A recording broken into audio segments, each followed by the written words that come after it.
My worst job ever was at Walmart, where I worked for only a few months. I didn't like it at all.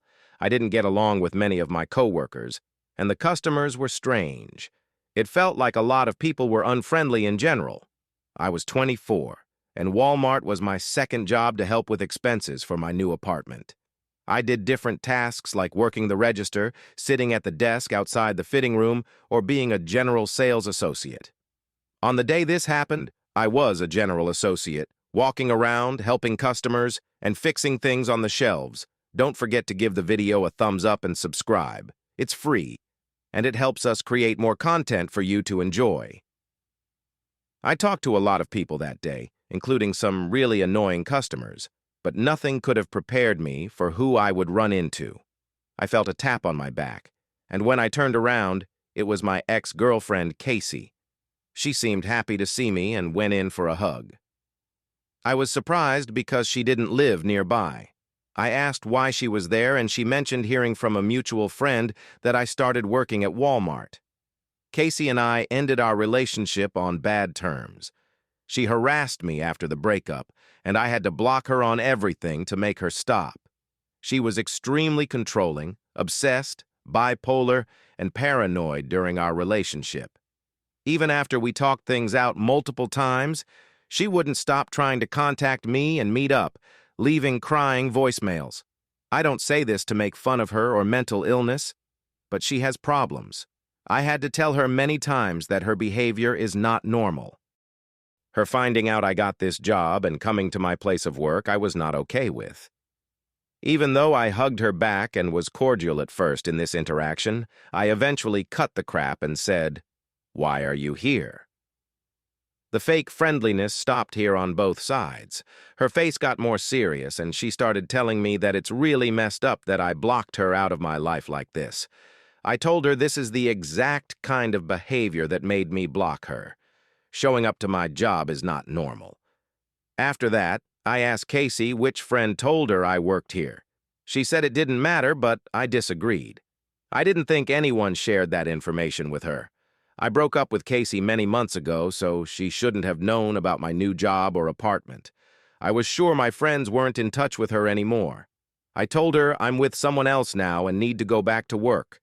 I asked her to leave and not contact me again. She didn't leave, so I walked to an area for employees. She didn't follow me. At that moment, I thought about getting a restraining order after my shift. It was around 11 p.m. closing time. I left the store and went straight home. My roommate was there. His car was in the driveway. I parked next to him and went inside. I went to the kitchen to make a late dinner, like I always did after closing shifts. I microwaved a frozen meal and played video games in the living room for a while. It was my time to relax. After about an hour, I went to bed. I woke up soon after falling asleep and heard something. I looked up and saw that my bedroom door was open. I definitely didn't do that.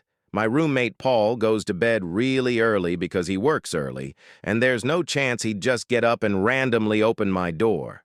I got up and walked out into the living room. I turned on a lamp and looked around the place. I went over to the front door and it was unlocked. What the hell was going on? I was thinking, did Paul leave? I looked out the window and saw that his car was still there. I locked the front door. After that, I went to Paul's bedroom and tried to open it, but it was locked. I lightly knocked on the door once, and he didn't answer, so he was asleep. I was really confused. I went to the front and checked under the pot where we usually hide a spare key, but it wasn't there. My heart was racing because the only person besides Paul and my family who knows about the spare key is Casey. I checked under the pot multiple times and even looked around, thinking it might have been moved. I went back inside, closed the front door, and went to the kitchen where we keep the knives. The biggest knife was missing. My phone was still in my bedroom, and I needed to be careful. I walked quietly to my bedroom door, getting close enough to grab the doorknob quickly and slam the door shut from the outside. I screamed loudly for Paul. He came out of his room, looking confused.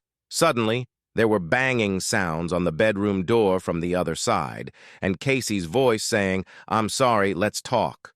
I held the door closed with all my might as she kept trying to pull it open. Paul called the police as I held the door.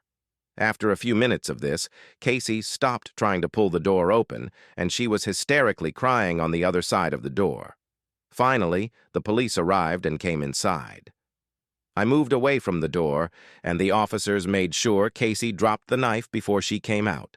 She was, of course, arrested, and I didn't even have to press charges. She was charged by the state for, I believe, burglary in the second degree, and she's currently serving a pretty lengthy prison term for this. I'm honestly shocked she didn't get charged for attempted murder. It's a sick situation all around. I don't know when she'll be out. I'll have been long moved out of this place by then. My biggest regret is not catching the red flags with her early on. Take a second to subscribe and like the video to help the channel grow. See you next time around. Take care.